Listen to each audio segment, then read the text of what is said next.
नमस्कार, आप live cities देख रहे हैं। मैं हूं जय शुक्ला। कहते हैं कि आज के दौर में पैसा वो माध्यम है जिस माध्यम से सब कुछ आसान किया जा सकता है।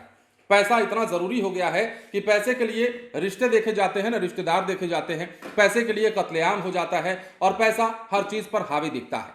कई लोग ये मानते हैं कि पैसा जरूरी है पर मजबूरी नहीं, लेकिन कई लोग ये मानते हैं कि पैसा है तो सब कुछ है। और इसी पैसे की वजह से कई लोगों की जानें भी जा चुकी हैं और कई लोगों की जानें भी ली जा रही हैं। देखिए, हम खबर इसलिए बता रहे हैं, ये बातें इसलिए कह रहे हैं क्योंकि 1 सितंबर की वो तारीख थी, ज्यादा दिन नहीं हुए, जब मुंगेर में बीजेपी के एक नेता की हत्या कर दी गई। और इस हत्या का जब पुलिस ने खुलासा किया है तो हैरान कर देने वाला मामला सामने आया है। मामला पैसों से जुड़ा है। दलाली के पैसे के चक्कर में बीजेपी नेता की हत्या कर दी गई और अब पुलिस ने खुलासा करते हुए क्या कुछ बताया है वो हम आपको बताने जा रहे हैं। दरअसल 1 सितंबर को हुए बीजेपी युवा मोर्चा के नगर अध्यक्ष फंटूस कुमार की हत्याकांड में जमीन की दलाली करने वाले मुंगेर के खेमका निवासी मुकेश मिश्रा को पुलिस ने गिरफ्तार किया है। अनुमंडल पुलिस पदाधिकारी सिंधु शेखर ने इसका खुलासा करते हुए कहा है कि पुलिस ने अब तक जांच में जो पाया है उसमें युवा नगर भाजपा अध्यक्ष फंटूस कुमार उर्फ बंटी की हत्या का कारण जमीन की दलाली रही है।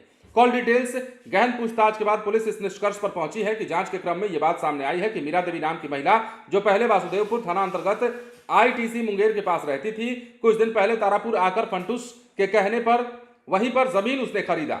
महिला अपने मुंगेर के भूखंड को बेचने के लिए खेमका बस्ती के कुछ लोगों से बातचीत चला रही थी। अब ये भूखंड जो है उसके बेचने के क्रम में जमीन की दलाली की रकम तथा कथित मुंगेर के मुकेश मिश्रा नाम के व्यक्ति से डीलिंग की गई थी। इस डीलिंग में फंटूस कुमार उर्फ बंटी रोड़ा बन रहे थे और अपना कमीशन 10 लाख रुपए मांग रहे थे। इन्हीं बातों की पंचायती के लिए 31 अगस्त को वो लोग तारापुर स्थित घटना स्थल वाले जगह पर फंटूस से मिलने आए थे, जहां बहस हुई और फंटूस ने कहा कि जो रकम मुझे मिलनी चाहिए नहीं मिली तो बिक्री नामा को रद्द कर देंगे या फिर उसे रद्द समझे, जिसके कारण ही फंटूस की हत्या भाड़े के अपराधियों से कर देने की बात सामने जांच में आई है। अब परिस्थिति जानकर साक्ष्य और कॉल डिटेल्स को खंगाला गया। उसके बाद उसमें खेमका निवासी मुकेश मिश्रा की गिरफ्तारी की गई। मुकेश मिश्रा किसी प्रकार का रजिस्टर्ड ब्रोकर नहीं है। अन्य तथ्यों पर अनुसंधान जारी है। मुकेश मिश्रा को फिलहाल न्यायिक हिरासत में भेज दिया गया है। तो जिस प्रकार यह हत्या हुई थी, अब उस हत्या का खुलासा पुलिस ने किया है और 1 सितंबर की वो तारीख थी जब मुंगेर में बीजेपी नेता की हत्या के बाद हड़कंप मच गया था। जमीन के कारोबारी भी थे और इसी जमीन के पैसे के लेन देन में उनकी हत्या की गई है। प्रथम बार में जो खुलासा पुलिस ने किया है वो यही किया है। अब जैसा कि हमने आपको शुरुआत में कहा, पैसा सब कुछ है, लोग आज मानते हैं। ज्यादातर लोगों से आप पूछिएगा तो कहेंगे कि पैसा है तो सब कुछ है। और इसी पैसे की वजह से लोगों की जानें जा रही हैं, लोगों के कत्लेआम किए जा रहे हैं और गोली मार दी जा रही है पैसे के कारण ही।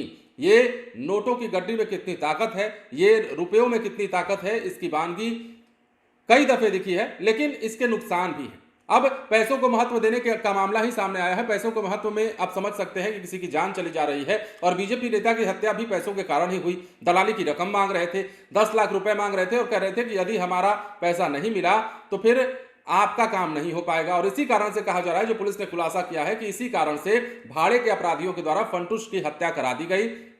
अब पुलिस ने इस मामले का जब खुलासा किया है तो एक गिरफ्तारी हुई है, न्यायिक हिरासत में भेज दिया गया है और आगे के अनुसंधान में पुलिस जुट गई है। लेकिन मामला बड़ा संगीन है और मामला बड़ा ही हैरान करने वाला है कि पैसों के लिए बिहार में कितनी हत्याएं और होंगी। लगातार हत्याओं का दौर बिहार में जारी है और लगातार अपराधियों का मनोबल जो है बढ़ता जा रहा है। किसी भी प्रकार की घटना हो, गोली चलाने से अपराधी या फिर बदमाश तत्व के लोग जो है वो बाज नहीं आ रहे हैं। आपसी दुश्मनी में गोलियां चल रही हैं, आपसी विवाद में गोलियां चल रही हैं, जमीन विवाद में गोलियां चल रही हैं, दलाली के लिए भी गोलियां चल रही हैं, पैसों के लेन देन को लेकर भी गोलियां चल रही हैं। आखिर इस पर रोक कब तक लगेगी, इसका जवाब किसी के पास नहीं। बने रहे लाइव सिटीज के साथ। धन्यवाद।